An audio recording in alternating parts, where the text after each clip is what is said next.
Assalomu alaykum, hurmatli obunachilar va sahifamiz mehmonlari. Yaxshimisizlar? Anchadan beri video qo'yolmayapmiz. Buning sabablari bor, o'ziga xos. Xo'p, bugun ko'pchilikdan savol bo'ladi. O'zim oldimga kelib ham ko'p gapirishadi, shikoyat qilishadi. O'tqopimda tosh yig'ilyapti, o'tqopimda dimlanyapti, o'tqopim dimlanyapti va safro ajramayapti. Ovqat hazm qilishim qiyin bo'lyapti. Yeganimdan keyin qornimda dam hosil bo'lyapti. O'ng qovurg'amni ostida og'riq bo'lyapti deb ko'p shikoyat qilishadi. Buni sababini hozir men sizlarga aytadigan bo'lsam, bu asosan o'tqopi dimlanib tosh hosil bo'lishni boshlaganini bir signal sizlar uchun. Bu bitta signal hisoblanadi.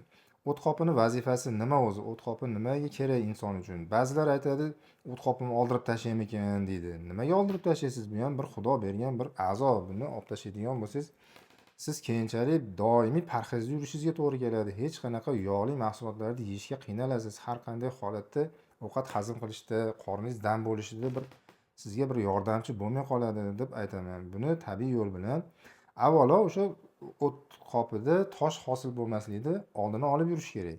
Agar o't qopida tosh hosil bo'ldimi, uni tushirishni harakatini qilish kerak.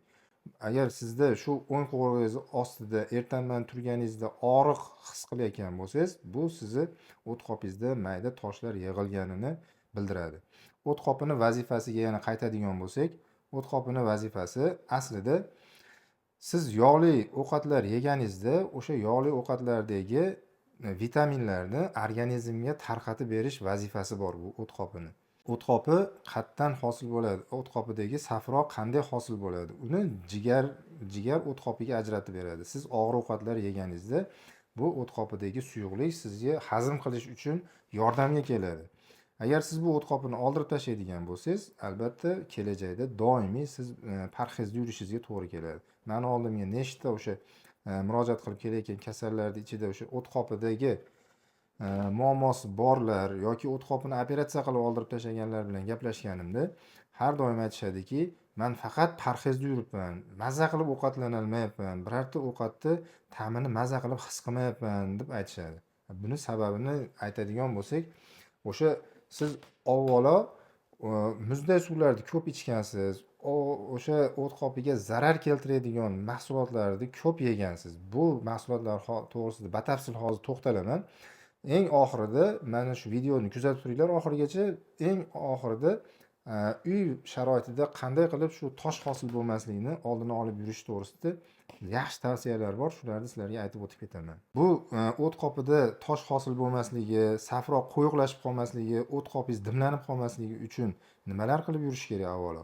Avvalo birinchi bo'lib gazli mahsulotlar. Hozirgi paytda men doim aytaman, kola, fanta nomini ham ochiq aytaveraman. Kola, fanta, gazli suvlar, shirin suvlar, mana shular hammasi sizni o't qopingiz dushmani hisoblanadi. Va ikkinchi o'rinda xamir mahsulotlari, ovqat ko'p qiyin hazm bo'ladigan mahsulotlar, bu xamir mahsulotlari. Somsa bo'ladimi, qatlama patir bo'ladimi? Biz o'zbekchilikda asosiy ratsionimiz yog'li va qo'yiq ovqatlar hisoblanganligini hisobiga sababli doimiy o't qopidan shikoyat qiluvchilarni aksariyati parhezsiz ovqatlangan bo'ladi.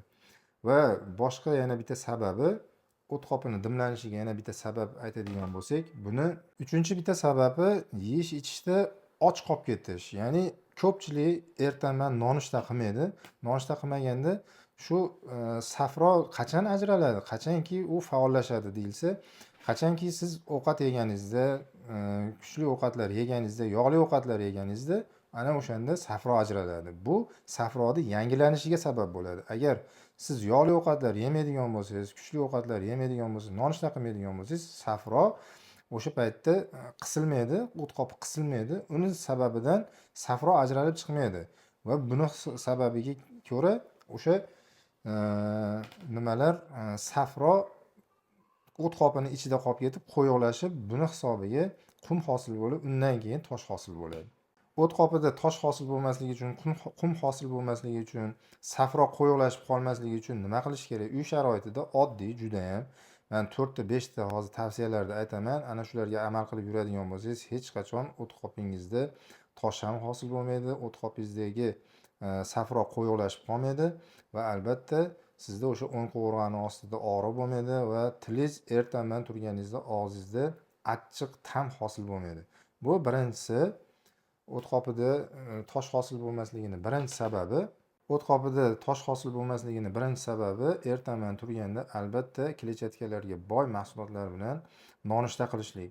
Dasturxoningizda albatta zaytun yog'i bo'lsin va sariyog' bo'lsin va undan keyin o'sha limon bo'lsin, nonushtangizda qatnashsin. Mana shu narsalarni iste'mol qilib nonushta qilsangiz, o't qopingizdagi safro qo'yoqlashib qolmaydi. Undan keyin faol turmush tarziga amal qilish kerak. Ya'ni piyoda ko'p yurish kerak. Piyoda ko'p yurganda ichki a'zolar zanimatsiya, ya'ni mashq qiladi. Hammasi o'sha shug'ullanadi deydi-yu. Xuddi shunaqa bo'lib mashq qiladi. O't qopi ham torayib kengayadi va safroni o'sha siz og'ir ovqatlar yeganingizda safroni vaqtida chachib beradi. Buni hisobiga hazmingiz yengil bo'ladi, qorningizda dam hosil bo'lmaydi. Uchinchisi vaqtida uyquga ketish va vaqtida uyg'onish. Ya'ni kech yotib erta uyg'onish ham yaxshi emas, uni teskarisi ham yaxshi emas xullas. Hozir ommalashgan bir narsa bor. Sizni o't qopingizdagi toshlarni mana zaytun yog'i, limon aralashtirib bir narsalar qilib deyshadi, tushirib yuboramiz deyshadi. Avvalo bu narsaga juda ham ehtiyot bo'lish kerak. Avvalo o'sha UZI tekshiruvdan o'tish kerak bo'ladi. UZI tekshiruvida agar tosh katta bo'ladigan bo'lsa, o't yo'liga tiqilib qolib, sizga juda ham katta muammolar olib keladi. O'shaning uchun albatta mutaxassis bilan maslahatlashinglar, masalan bizga telefon qilinglar, maslahatimizni olinglar. Agar zarurat bo'lsa dorilarni beramiz. Tabiiy o'zimiz tayyorlab qo'ygan o'sha toshlaringizni maydalab, qumga aylantirib, maydalab tushirib yuboradigan dorilarimiz bor. Albatta o'shalardan beramiz. Lekin o'z boshimchalik bilan tosh tushirishga harakat qilmanglar. Shuni so'rab qolaman sizlardan. Mana shu narsalarga amal qilib yursalaringiz, inshaalloh bunaqa kasallik bilan og'rimaysizlar. Sog' bo'linglar, salomat bo'linglar. Sahifamga obuna bo'linglar. Bundan keyingi videolarda oshqozon ichak kasalliklari va boshqa kasalliklar to'g'risida, tabiiy dorivorlar to'g'risida ma'lumot berib boraman. Sahifamdan uzoqlashmanglar, like bosib, shunaqa o't qopidan shikoyat qilayotgan do'stlaringizga jo'natib qo'ying bu videoni. Rahmat, e'tiborlaringiz uchun sog' bo'linglar.